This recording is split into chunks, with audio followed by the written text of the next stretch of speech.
Hello guys, welcome back to the Basic to Pro HTML Mastery series. My name is Mohammad Ali and I'm a professional web developer and designer. And guys, आज की इस video के अंदर जो है ना हम लोग क्या पढ़ने वाले हैं वो देखते हैं. तो guys, आज की इस वीडियो के अंदर हम लोग पढ़ेंगे what is tags in HTML like div, span, ul, li, ibr. तो गाइज ये जो टैग्स होता है ना ये HTML के अंदर क्यों यूज होते हैं, किस लिए यूज होते हैं, क्या पर्पज है इन टैग्स का यूज करने का. तो बगैर किसी देरी के हम चलते हैं अपने जो है कोड एडिटर के अंदर और आज का जो है टॉपिक स्टार्ट करते हैं.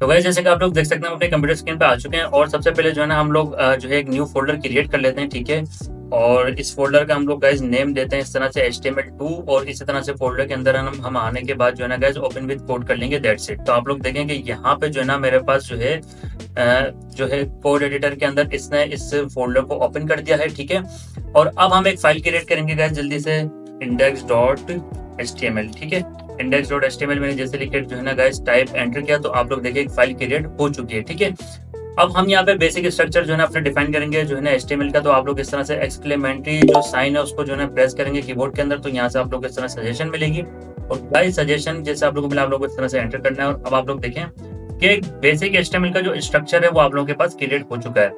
गाइस ये सब चीजें मैंने अपनी प्रीवियस वीडियो के अंदर डिफाइन की है और मैंने आप लोगों को इन डिटेल उसके अंदर बताया कि किस तरह से आप लोग एक बेसिक जो है ना HTML स्ट्रक्चर जो है डिफाइन कर सकते हैं. मैंने इसके अंदर भी आप लोगों को बताया, लेकिन उसके अंदर मैंने आप लोगों को इन डिटेल और जो है ना एक्स्ट्रा चीजें भी बताई हैं. तो प्लीज मेरी वो वीडियो जो है ना आप लोग लाजमी देखें जाकर. और यहाँ पे टाइटल हम डिफाइन कर लेते हैं like HTML Mastery Video 2. Guys ये कंप्लीट जो HTML की फाइल है मैं आप लोगों को डिस्क्रिप्शन में प्रोवाइड करवा दूंगा, तो आप लोग वहां से भी जाके डाउनलोड कर सकते हैं. ठीक है, और अब आज का जो है ना हम टॉपिक गाइस स्टार्ट करते हैं. तो सबसे पहले मैं आप लोगों को बताता हूँ कि div टैग क्या होता है. तो गाइस div टैग क्या होता है आपके HTML के अंदर, अगर मैं आप लोगों को रियल वर्ल्ड एग्जांपल के साथ एक्सप्लेन करूं तो फॉर एग्जांपल गाइस आप लोगों के पास एक बॉक्स है और उस बॉक्स के अंदर जो है ना आप लोगों ने जो है ना बहुत सारे जो है ना एसेसरीज रखी हुई हैं, लेकिन आप लोग चाहते हैं कि वो सारी एसेसरीज में एक बॉक्स में नहीं रखूं, मैं जो है ना कुछ एसेसरीज अपने दूसरे बॉक्स में शिफ्ट कर दूं. क्योंकि अगर मुझे अपने जो है ना कुछ एसेसरीज फाइंड करनी हुई तो फिर मेरे को एक ही बॉक्स के अंदर सारी चीजें फाइंड नहीं करनी पड़ेंगी. मेरे को पता होगा कि भाई ये चीजें ये एसेसरीज मैंने दूसरे बॉक्स में रखी थी, तो हम इजिली जाके वहां से जो है ना वो अपनी एसेसरीज फाइंड कर लूंगा और जिस एसेसरी की मुझे नीड होगी वो मैं वहां से गेट कर लूंगा. तो डिव भी गाइज इसी तरह से वर्क करते हैं कि आप अपने सारे जो टैग्स हैं वो एक डिव में डिफाइन नहीं करते हैं. फॉर एग्जाम्पल आपने हेडर दूसरे डिव में डिफाइन कर दिया, H1 टैग्स दूसरे डिव में डिफाइन कर दिया, P टैग दूसरे डिव में डिफाइन कर दिए, तो आप लोगों को पता है कि भाई मैंने कौन से डिव के अंदर क्या चीज डिफाइन किया. तो अगर आप लोगों को गाइस अगर उसके अंदर कोई और जो है ना फंक्शन वगैरह परफॉर्म करना है तो आप लोगों को पता है कि वो डिव कौन सी थी जिसके अंदर मैंने अपना हेडर रखा था, और वो डिव कौन सी थी जिसके अंदर मैं अपनी हेडिंग्स रखी थी, और वो डिव कौन सी थी जिसके अंदर अपने पैराग्राफ रखे थे. तो ये क्या है कि ये एक स्ट्रक्चर आपने बहुत अच्छे से डिफाइन कर दिया और ये बिल्कुल एक अरेंज हो गया एक स्ट्रक्चर, यानी सारी चीजें एक ही जगह पर जो है मौजूद नहीं है. तो ये आप लोगों ने किस तरह से अरेंज कर दिया. और अब आप लोग जो है ना अपने अगर कोड को किसी को शेयर करेंगे ना तो वो भी बहुत इजीली जो है ना उस कोड को गाइस रीड कर पाएगा. तो मैं आप लोगों को प्रैक्टिकली जो है ना डिफाइन करता हूँ कि जो है ना मैं एक्चुअल में क्या जो है ना एक्सप्लेन करना चाह रहा हूँ आप लोगों को. गाइस डिव का टैग किस तरह से डिफाइन करना आप लोगों को, आप लोग यहाँ पे जस्ट लिखेंगे डिव और यहाँ से आप लोगों को जो है ना सजेशन मिल जाएगी और आप लोग जस्ट एंटर प्रेस करेंगे तो एक डिव टैग क्रिएट हो जाएगा. अब आप लोग यहाँ पे लिखे H1 और यहाँ पे हम लोग लिखते हैं माय सेकंड वेब पेज. ठीक है, इस तरह से आपने लिखा माय सेकंड वेब पेज. ठीक है, और अब मैं यहाँ लिखता हूँ H3 के अंदर माय थर्ड वेब पेज. ठीक है, इस तरह से. और अब मैं ना गाइस क्या करता हूँ कि H3 के नीचे मैं एक और P टैग ओपन करता हूँ. P टैग में मैं लिखता हूँ lorem 10. ठीक है, और यहाँ से आके हम गो लाइव पे क्लिक करेंगे तो ये वाला जो पेज है हमारा जो है ना गाइस ब्राउजर के अंदर ओपन हो जाएगा. ठीक है, आप लोग देख सकते हैं. तो आप लोग देखिए कि माय सेकंड वेब पेज आ गया, my third web page, and then हमारी जो है ना कुछ जो है डमी टैग्स यानी पैराग्राफ टैग्स. ठीक है, अब मैं क्या करता हूँ गाइस ये वाली ही डिव को कॉपी करता हूँ और इसी डिव को मैं यहाँ पर जो है ना गाइस पेस्ट कर देता हूँ. ठीक है, तो अब आप लोग देखें कि यहाँ पे जो है ना यही सारी चीजें जो है ना मेरे पास दोबारा से जो है ना शो हो रही हैं. अब आप लोग बोलेंगे भाई ये तो एक ही जैसा लग रहा है सब कुछ, लेकिन जैसे कि आप लोग देख सकते हैं कि ये फर्स्ट लाइन लग रही है, ये सेकंड लाइन, ये थर्ड, ये fourth, fifth and then six. तो ये जो है ना div के अंदर किस तरह से डिफाइन हुआ, ठीक है ना। तो अब मैं आप लोगों को बताता हूँ कि div के अंदर किस तरह से डिफाइन हुए हैं, ठीक है ना। तो यहाँ पर मैं कुछ जो है ना आप लोगों को सीएसएस की स्टाइलिंग करके दिखाऊंगा। सीएसएस का आज का हमारा टॉपिक नहीं है, मैं जस्ट आप लोगों को एक्सप्लेन करने के लिए थोड़ी सी सीएसएस यहाँ पे टाइप कर रहा हूँ, इनलाइन सीएसएस, ठीक है। तो यहाँ पे मैंने स्टाइल दिया और यहाँ पे मैं लिख देता हूँ बॉर्डर 2px सॉलिड ब्लैक, ठीक है। और अब आप लोग देखें कि अब आप लोगों को पता चला कि जो मैं आप लोगों को एक्सप्लेन करना चाह रहा था कि आपने कुछ चीजें अपनी फर्स्ट डिव में डिफाइन कर दी और कुछ चीजें आपने अपनी सेकंड डिव में डिफाइन कर दी, ठीक है। तो यही वाली स्टाइलिंग जो है ना गाइस हम लोग अपनी जो है ना यहाँ पर भी जो है ना ऐड कर देते हैं। तो अब आप लोग देखें और यहाँ से हम थोड़ा सा जो है ना मार्जिन दे देता हूँ ताकि ये सेपरेट हो जाए, ठीक है। तो आप लोग देख सकते हैं गाइस कि कुछ टैग मेरे div 1 में डिफाइन हो गए और कुछ टैग मेरे जो है ना div 2 में डिफाइन हो गए। तो अब इसका जो सबसे बड़ा बेनिफिट है ना वो ये हुआ कि गाइस मुझे इस वाले जो div को बैकग्राउंड वगैरह देना है तो मेरी ये div गाइस डिस्टर्ब नहीं होगी। मैं सारा काम इस div में कर लूंगा और ये div सेम टू सेम ऐसे ही रहेगी, इसको इसमें कुछ भी चीज मेरी डिस्टर्ब नहीं होगी। अगर मुझे इस div को के जितना भी टैग्स है ना गाइस उसको सेंटर करना है तो मैं जस्ट इस div के ऊपर स्टाइलिंग करूंगा, ये सेंटर में हो जाएगी, ये सेम टू सेम वैसे रहेगी।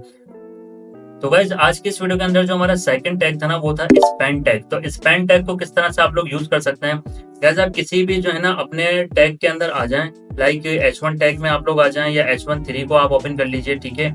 यहाँ पे आके आप लोग गाइज इस तरह से लिखेंगे स्पैन और स्पैन लिखने के बाद आप लोग यहाँ पे लिख दीजिए हेलो वर्ल्ड, ठीक है, इस तरह से। और अब मैं जैसे इसको जो है ना सेव करता हूँ तो आप लोग देखिए ये मेरा यहीं से स्टार्ट हो गया। तो स्पैन टैग क्या होता है कि आप लोग कोई ऐसा स्पैन टैग एक ऐसा टैग है जिसके अंदर आप लोग जो है ना उसी टैग के साथ इस टैग को यूज कर सकते हैं और इसके अंदर जो भी आप स्टाइलिंग देंगे ना गाइस वो इस वाले जो टैग्स है ना उस पर इफेक्ट नहीं करेंगे। मैं आप लोगों को देकर दिखाता हूँ कि फॉर एग्जाम्पल हम लोग यहाँ पर स्पैन टैग में आ गए। अब मैं चाहता हूँ ये वाला टेक्स्ट तो मेरा ब्लैक ही रहे, ठीक है, लेकिन इस टेक्स्ट के अंदर मेरी जो है ना नीचे एक जो है बॉर्डर सी आ जाए, ठीक है ना। तो मैं यहाँ पर कुछ स्टाइलिंग देकर आप लोगों को एक्सप्लेन करता हूँ। आज की जो है ना गाइस टॉपिक के अंदर सीएसएस इंक्लूड नहीं है, लेकिन जस्ट एक्सप्लेनेशन के लिए मैं आप लोगों को जो है ना सीएसएस कुछ ऐड करके दिखा रहा हूँ। ये सारी चीजें मैं सीएसएस की सीरीज के अंदर कवर करूंगा। तो जस्ट ये बिल्कुल बेसिक एग्जाम्पल्स के लिए मैं आप लोगों को समझा रहा हूँ, ठीक है। तो यहाँ पे मैं लिखता हूँ गाइस इस तरह से टेक्स्ट डेकोरेशन और यहाँ पे आ गया इस तरह से अंडरलाइन, ठीक है। तो मैं जैसे अंडरलाइन यहाँ पे गाइस टाइप करता हूँ आप लोग देख सकते हैं टेक्स्ट डेकोरेशन अंडरलाइन मैंने दिया स्पैन टैग के अंदर, ठीक है, स्पैन टैग के अंदर मैंने दिया। और यहाँ पर आगे अगर मैं रिफ्रेश देखें लाइव सर्वर ने खुद ही रिफ्रेश कर दिया पेज, तो आप लोग देखें यहाँ पर जो है ना एक मेरे पास अंडरलाइन आ चुकी है और यहाँ पे आप देखें टेक्स्ट मेरा बिल्कुल सेम है। तो आप इस स्पैन टैग को इसलिए यूज कर सकते हैं कि आप लोग को अपना अगर सेकंड एलिमेंट इसी एलिमेंट के साथ रखना है तो आप जस्ट उस एलिमेंट को अगर कलरिंग वगैरह देना चाह रहे हैं तो आप इस तरह से रख सकते हैं। अब आप कहेंगे कि भाई हम इसमें बी टैग भी तो यूज कर सकते हैं। जी बिल्कुल आप बी टैग यूज कर सकते हैं। तो मैं आप लोगों को बी टैग भी यूज करके दिखा देता हूँ। मैं यहाँ से जो है इसकी जगह बी रख लेता हूँ और यहाँ पे मैंने बी टैग यूज कर दिया, ठीक है। लेकिन बी टैग से क्या होगा, बी टैग से आपका जो फॉन्ट है ना वो बोल्ड हो जाएगा, ठीक है, फॉन्ट आपका बोल्ड रहेगा। अगर मैं आप लोगों को यहाँ अगर बी टैग यूज करके दिखाऊं, ठीक है, और यहाँ पे मैं लिख देता हूँ हेलो वर्ल्ड, ठीक है, यहाँ पर मैं लिखता हूँ आपको, तो आप लोग देखेंगे कि पैराग्राफ में सही से एक्सप्लेन हो पाएगा बी टैग का। कि आप लोग देखेंगे बाकी तो टेक्स्ट हमारा सिंपल है, फॉन्ट वेट उसका लाइट है, लेकिन ये वाला जो टेक्स्ट है ना गाइस वो हमारा जो है ना बोल्ड है। तो बी टैग इसलिए यूज नहीं कर सकते क्योंकि आप देखें हेडिंग में तो आपको नहीं पता चलेगा, लेकिन अगर आप लोग पैराग्राफ में यूज करेंगे तो वो आप लोग देखेंगे जो है ना सामने बिल्कुल जो है ना सेपरेट हो चुका है टेक्स्ट। ये हमारा जो है ना फॉन्ट वेट इसका कम है और इसका ज्यादा है। लेकिन अगर यहीं पर ही ना गाइस मैं बी की जगह जो है ना स्पैन टैग यूज कर लेता हूँ इस तरह से दोबारा, और यहाँ पे मैं हेलो वर्ल्ड लिख लेता हूँ, ठीक है। और यहाँ आके मैं स्टाइलिंग इसका इस दफा हम कलर चेंज कर देते हैं और कलर में रेड जो है ना ऐड कर देता हूँ गाइस, ठीक है। और अब आप लोग देखेंगे same to same font weight है लेकिन जस्ट कलर चेंज हो गया। तो इसलिए गाइस हम लोग जो है ना स्पैन टैग यूज करते हैं क्योंकि स्पैन टैग के अंदर बाय डिफॉल्ट कुछ भी ऐड नहीं होता, ना ये बोल्ड होता है ना ये इटैलिक होता है। यानी आप इसको इटैलिक कर सकते हैं, बोल्ड कर सकते हैं, लेकिन बाय डिफॉल्ट ये सिंपल ही टैग होता है, ठीक है। आई होप मैं आप लोगों को बहुत अच्छे से एक्सप्लेन कर पाया हूँ। तो हम जो है ना जल्दी से मूव होते हैं अपने थर्ड टैग की तरफ जो कि है एलआई टैग, ठीक है। तो मैं ये सारी जो है ना जो डिव है इसके अंदर यहाँ बॉटम में अब हम यूज करते हैं, ठीक है। और यहाँ से मैं BR दे देता हूँ ताकि ये काफी ज्यादा जो है ना नीचे आ जाए। और अब हम गाइज यहाँ पे सबसे पहले यूज करेंगे यूएल टैग यूज करेंगे, यानी यूएल टैग हम यूज करेंगे इस तरह से, ठीक है। और यूएल टैग जो है ना अनऑर्डर्ड लिस्ट कहलाता है हमारा, ठीक है। और यूएल टैग के अंदर हम डिफाइन करते हैं LI। अब LI क्या चीज होता है, अब मैं LI आपको लोगों को बताता हूँ। लाइक हम लिखते हैं जो है ना HTML, ठीक है, इस तरह से HTML, ठीक है। और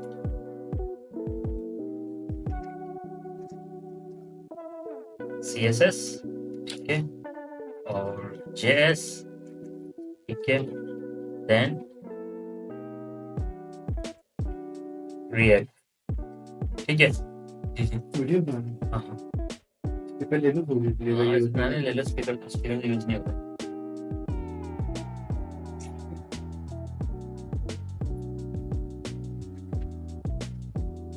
तो गाइस जैसे कि आप लोग देख सकते हैं कि मैंने जो है ना यहाँ पे 4 LI डिफाइन किए हैं, ठीक है।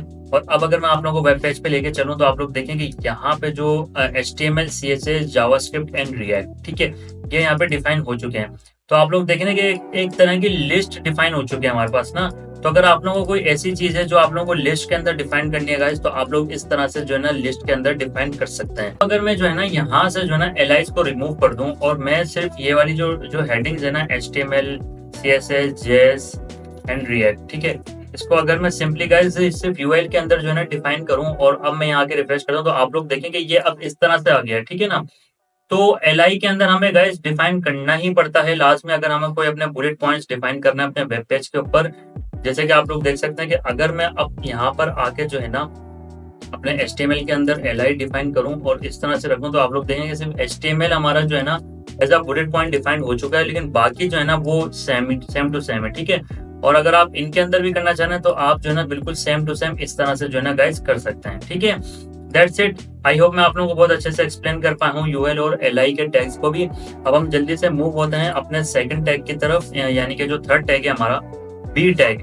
बी टैग मैं आपको अपनी ऑलरेडी प्रीवियस वीडियो के अंदर डिफाइन कर चुका हूँ कि बी टैग किससे यूज होता है। B tag guys as a bold use होता है, ठीक है। अगर आप लोगों को किसी तरह से कोई टैग आप लोगों को बोल्ड करना है, ठीक है, तो मैं आप लोगों को बताता हूँ कि अगर आपने बी टैग इस तरह से डिफाइन किया और हम ये रिएक्ट ही ले लेते हैं और रिएक्ट को हम लोग यहाँ पे आके कॉपी पेस्ट करते हैं और अब आप लोग देखें कि रिएक्ट जो है ना मैं इसको थोड़ा सा टॉप पे डिफाइन करता हूँ लाइक यहाँ पर, ठीक है। और यहाँ पे अगर मैं बी टैग इस तरह से डिफाइन करूँ तो आप लोग देखेंगे रिएक्ट जो है ना वो हमारा थोड़ा बोल्ड हो गया है, ठीक है। तो बी टैग आप लोगों को जस्ट कोई भी अगर हेडिंग वो बोल्ड करनी है ना गैस, तो आप लोग उसके लिए जो है ना बी टैग यूज कर सकते हैं, ठीक है। तो इस तरह से आप लोग जो है ना गैस अपने बी टैग यूज करेंगे। एंड अगर आप लोग जो है बी टैग के अंदर स्टाइलिंग देना चाहें तो गैस आप इस तरह से स्टाइलिंग भी दे सकते हैं। गैस आप ऑलमोस्ट अपने हर टैग के अंदर जो है ना CSS की इनलाइन स्टाइलिंग दे सकते हैं। मैं आप लोगों को अपनी आने वाली जो CSS की सीरीज आप लोगों के लिए लेके आ रहा हूँ उसके अंदर मैं ये सब चीजें आप लोगों को एक्सप्लेन करूंगा और बताऊंगा कि CSS आप लोगों को किस तरह से इनलाइन CSS यूज करनी है या आप लोगों को लिंक CDNs के साथ यूज करने है, वो सब मैं आप लोगों को एक्सप्लेन करूंगा। तो आप लोगों को बिल्कुल भी टेंशन नहीं लेनी कि अगर मैं यहाँ थोड़ी बहुत CSS इनलाइन CSS यूज कर रहा हूँ तो वो मैं आप लोगों को जो है ना अपनी नेक्स्ट वीडियोस में एक्सप्लेन लाजमी करूंगा, ठीक है। तो गाइज अब हमारा जो फोर्थ टैग है ना आज की वीडियो में गाइज वो है आई टैग। तो आई टैग क्या होता है गाइज, अगर आप लोग देखेंगे ये जो है ना अभी हमारा बिल्कुल सिंपल है ना। अगर मैं यहाँ पे बी टैग के अंदर ही आकर गाइज इस तरह से आई लिखता हूँ और आई को प्रेस करता हूँ और इस तरह से ये जो है ना इसमें पेस्ट करके जो है ना सेव करता हूँ, तो अब आप लोग देखेंगे ये कुछ थोड़ा सा जो है ना इटैलिक यानी थोड़ा सा जो है ना ये आप समझे थोड़ा सा राइट की तरफ जो है ना झुक गया, थोड़ा सा जो है ना टेढ़ा सा हो गया है। तो इटैलिक के लिए यूज होता है हमारा जो आई टैग है ना, उसको अगर हम जो है डिनोट करें तो वो इटैलिक के लिए यूज होता है, ठीक है। आई स्टैंड्स फॉर इटैलिक, ठीक है। तो इटैलिक टैग अगर आप लोग यूज करेंगे तो इस तरह से जो है ना आप लोगों का फॉन्ट थोड़ा सा यानी राइट साइड पे मूव हो जाएगा, यानी थोड़ा सा इस तरह से झुक सा जाएगा, थोड़ा टेढ़ा सा हो जाएगा, ठीक है। तो ये इटैलिक टैग होता है, ठीक है। अब इटैलिक टैग आप देखें कि मैंने बी टैग के अंदर यूज कर लिया और अगर मैं यहाँ से बी टैग को रिमूव कर देता हूँ ना तो आप लोग देखेंगे आप लोग सिर्फ सिंपल आई टैग भी यूज कर सकते हैं, जैसे कि मैंने अभी आपको यहाँ पे यूज करके दिखाया, ठीक है। तो आप लोग देखेंगे मैंने बी टैग रिमूव कर दिया लेकिन फिर भी जो हमारा आई टैग है ना वो अभी भी जो है ना हमारा। तो गाइज आई होप मैं आप लोगों को जो है ना बहुत अच्छे से एक्सप्लेन कर पाया हूँ जो आई टैग भी। ठीक है। और अब जो हमारा आज के इस वीडियो का जो लास्ट टैग है वो है गाइस BR टैग। ठीक है, BR टैग मैं ऑलरेडी अपने जो है प्रीवियस वीडियो के अंदर डिफाइन कर चुका हूँ, लेकिन मैं आपको आज भी जो है ना थोड़ा सा एक्सप्लेन कर देता हूँ, क्योंकि ये वीडियो जो है ना मैं टोटली टैग्स के ऊपर जो है ना बना रहा हूँ। तो ठीक है, आज हम BR टैग को दोबारा से रिवाइज कर लेते हैं एक दफा।